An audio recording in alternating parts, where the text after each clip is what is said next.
Ana de Avonlea, Lucy Maud Montgomery. Capítulo 12. Un día tempestuoso.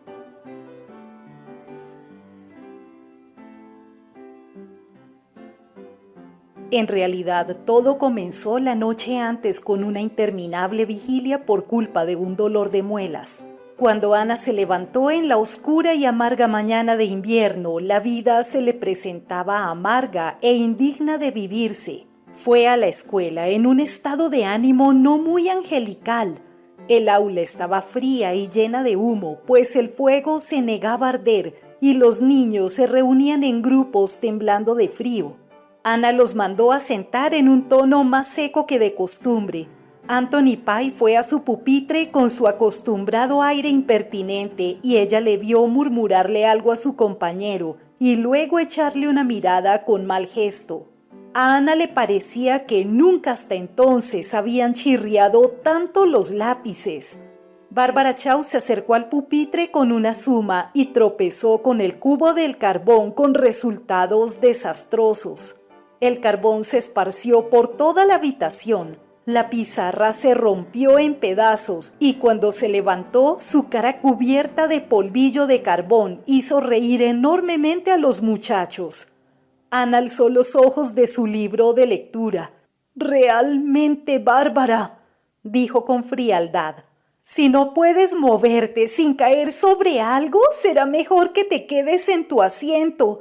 Es una verdadera desgracia para una niña de tu edad ser tan torpe». La pobre Bárbara volvió a su asiento a trompicones, mientras las lágrimas que le corrían por la cara se combinaban con el polvillo del carbón para darle un aspecto grotesco. Nunca hasta entonces le había hablado con un tono así su querida maestra, de manera que la niña estaba desolada. La conciencia le dio un pinchazo, pero ello solo sirvió para aumentar su irritación. Y el segundo curso recuerda todavía aquella clase, al igual que la inclemente lección de aritmética que la siguiera.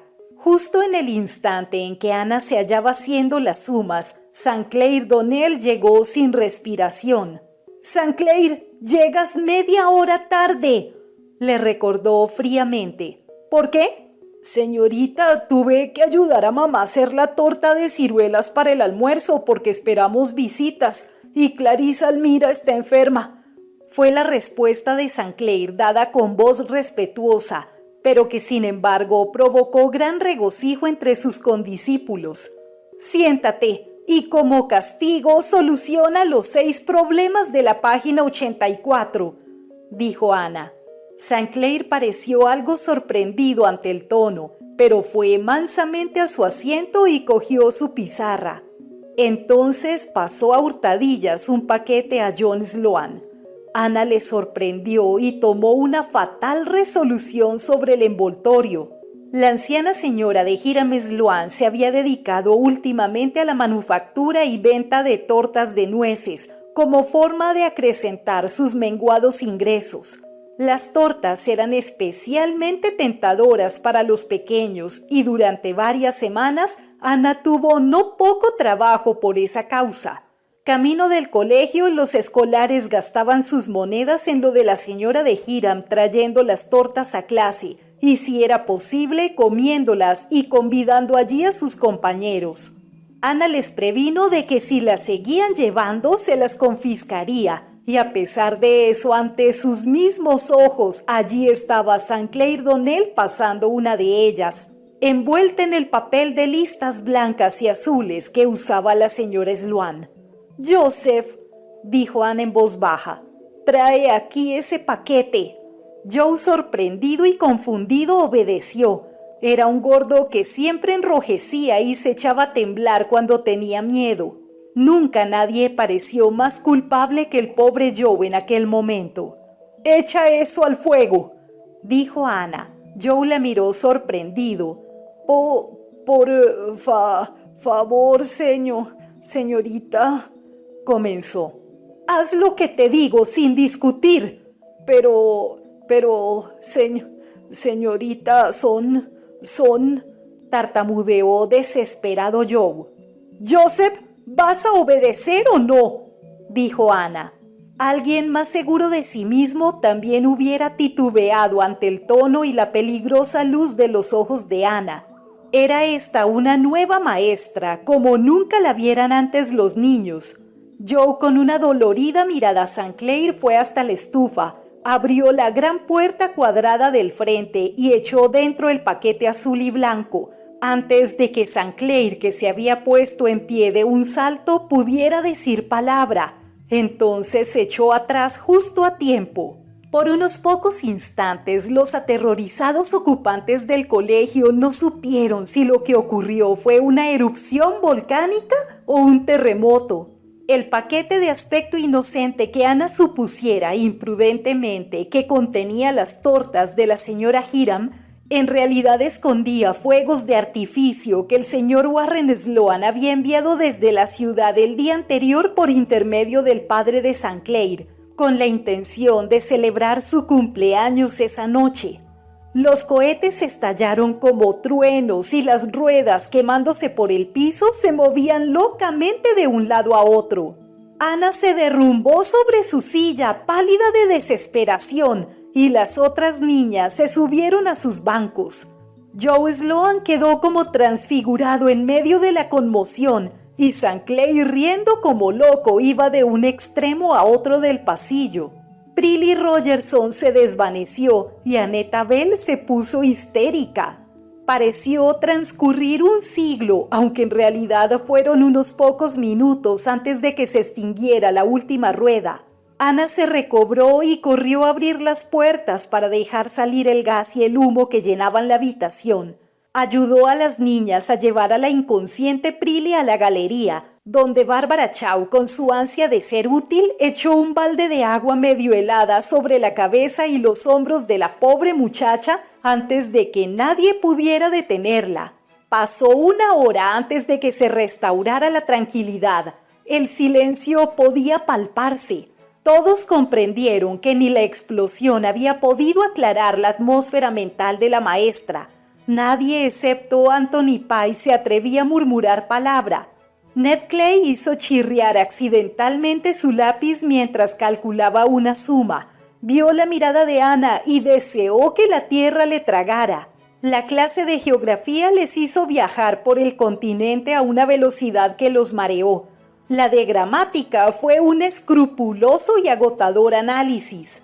Chester Sloan, al deletrear odorífero con 2 R's, tuvo la sensación de que no podría sobrevivir tal desgracia. Ana sabía que se había puesto en ridículo y que el incidente sería el hazmerreír aquella tarde, pero tal seguridad solo le enfadaba más. En un estado de ánimo más tranquilo, el incidente habría terminado en risas, pero ahora era imposible, de manera que lo ignoró con helado desdén.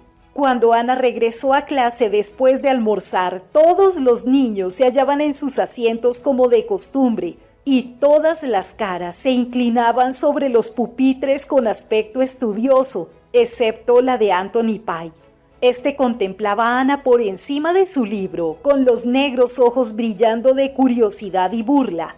Ana abrió el cajón de su escritorio para buscar una tiza, y apareció un ratón que cogió por encima del mueble y saltó al suelo. Ana dio un brinco y lanzó un grito como si se hubiera tratado de una serpiente, y Anthony Pye se rió a carcajadas. Entonces se hizo el silencio, un silencio incómodo y pavoroso.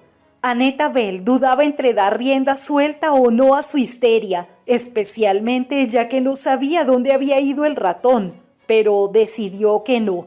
¿Quién se atrevería a darse el lujo de la histeria con una maestra de cara tan blanca y ojos tan brillantes de pie ante uno? ¿Quién puso ese ratón en mi escritorio?, dijo Ana. Su voz era bastante baja, pero hizo correr un estremecimiento por la espalda de Paul Irving. Joe Sloan la miró, sintiéndose responsable de la cabeza a los pies, pero tartamudeó. No, señorita. Ana no prestó atención al infeliz Joe. Miró a Anthony Pye y éste le devolvió la mirada sin confundirse ni avergonzarse. Anthony, ¿fuiste tú? Sí, yo fui. fue la insolente respuesta. Ana cogió su puntero. Era un instrumento largo y pesado. «Ven aquí, Anthony». Aquel estuvo muy lejos de ser el castigo más severo que sufriera Anthony Pye. Ana, aún en el estado tormentoso de aquellos momentos, no podría haber castigado cruelmente a un niño, pero el puntero dio en el lugar preciso y finalmente el valor de Anthony le abandonó. Dio un respingo y le saltaron las lágrimas. Ana, cuya conciencia despertó de improviso, dejó caer el puntero y envió a Anthony a su sitio. Se sentó frente a su escritorio, sintiéndose avergonzada, arrepentida y amargamente mortificada. Su enfado se había desvanecido y hubiera dado cualquier cosa por poder hallar el alivio de las lágrimas. De manera que toda su jactancia había terminado en esto, en el castigo corporal de uno de sus alumnos. ¿Cómo alardearía Jane de su triunfo? Pero peor que esto, y lo que más amargura le causaba, era que había perdido su última oportunidad de ganarse a Anthony Pye. Ahora ya no la querría más. Ana, mediante lo que alguien llamó un esfuerzo hercúleo, fue capaz de retener sus lágrimas hasta llegar a casa. Allí se encerró en su habitación y lloró sobre la almohada toda su vergüenza, su remordimiento y su desilusión. Lloró tanto rato que Marila se alarmó, invadió la habitación e insistió en saber qué ocurría. «Lo que ocurre es que me remuerde la conciencia», lloró Ana. «Oh, ha sido un día tan terrible, Marila. Estoy tan avergonzada de mí misma. Me salí de mis casillas y azoté a Anthony Pye». «Me alegra saberlo», dijo Marila con decisión. «Debiste haberlo hecho hace tiempo». «Oh, no, Marila. Y no sé cómo voy a volver a mirar otra vez a la cara a esos niños. Creo que me he humillado terriblemente. No sabe usted cuán enfadada, odiosa y horrible estuve. No puedo olvidar la expresión en los ojos de Paul Irving. Parecía tan sorprendido y desilusionado. Oh, Marila, he tratado con todas mis fuerzas de ser paciente y de ganarme el afecto de Anthony Pye, y ahora no habrá servido para nada». Marila puso su mano encallecida por el trabajo por la revuelta cabellera de la muchacha con un gesto de ternura. Cuando decrecieron los sollozos de Ana, dijo en tono muy suave para lo que era ella: «Ana, te tomas las cosas demasiado a pecho. Todos cometemos errores, pero la gente los olvida, y los días terribles llegan para todos. En lo que se refiere a Anthony Pye, ¿por qué te preocupas de que no te quiera? Es el único». «No puedo evitarlo. Deseo que todos me aprecien y me hace daño cuando alguien no me quiere. Y ahora no ocurrirá eso con Anthony Pye. Oh, Marila, hoy he cometido una idiotez. Le voy a contar todo». Marila escuchó el relato sonriendo ligeramente de vez en cuando.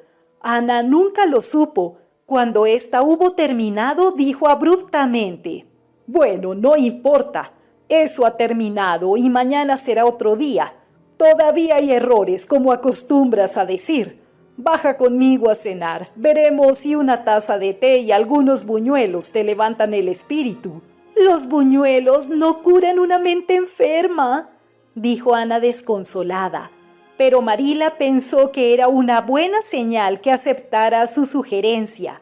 La alegre mesa de la cena, con las brillantes caras de los mellizos y los inigualables buñuelos de Marila, de los que Davy comiera 4, le levantaron el espíritu en forma considerable.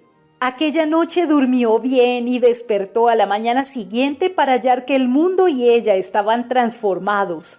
Durante las horas de oscuridad había nevado suave y profundamente, y la hermosa blancura que chispeaba el escarchado sol parecía como un manto de caridad echado sobre los errores y humillaciones del pasado.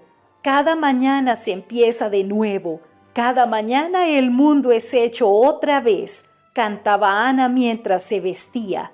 A causa de la nieve, tuvo que tomar por el camino para ir al colegio y se le ocurrió que era una impía coincidencia que Anthony Pye pasara allí, justo cuando dejaba el sendero que venía desde Tejas Verdes. Se sintió tan culpable como si las cosas fueran a la inversa, pero ante su indescriptible sorpresa, Anthony no solo se quitó la gorra, cosa que nunca hiciera antes, sino que dijo: «¿Está mal para caminar? ¿Le puedo llevar los libros, señorita?». Ana entregó sus libros dudando de si estaba despierta. Anthony llegó al colegio en silencio, pero cuando Ana cogió los libros sonrió al niño, no con la estereotipada sonrisa amable con que le había obsequiado persistentemente, sino con un repentino relámpago de camaradería. Anthony sonrió. No, a decir verdad, Anthony hizo una mueca. Generalmente no se supone que una mueca sea algo respetuoso. Así y todo, Ana sintió que si no había ganado aún el cariño de Anthony, de un modo u otro tenía su respeto. La señora Lynn fue a verle el domingo siguiente y lo confirmó. «Bueno, Ana, creo que estás triunfando con Anthony Pye, eso es. Dice que él cree que tienes algo bueno después de todo, aunque seas una chica. Dice que le castigaste justo y tan bien como un hombre». «Nunca esperé ganarlo a fuerza de golpes», dijo Ana tristemente, sintiendo que sus ideas habían fracasado en algo. «No parece justo. Estoy segura de que mi teoría sobre la bondad no puede ser errónea». «No, pero los Pye son una excepción a toda regla conocida. Eso es», declaró la señora Lind con convicción. Cuando se enteró, el señor Harrison exclamó: «De modo que llegó a hacerlo». Y Jane machacó sobre ello sin misericordia.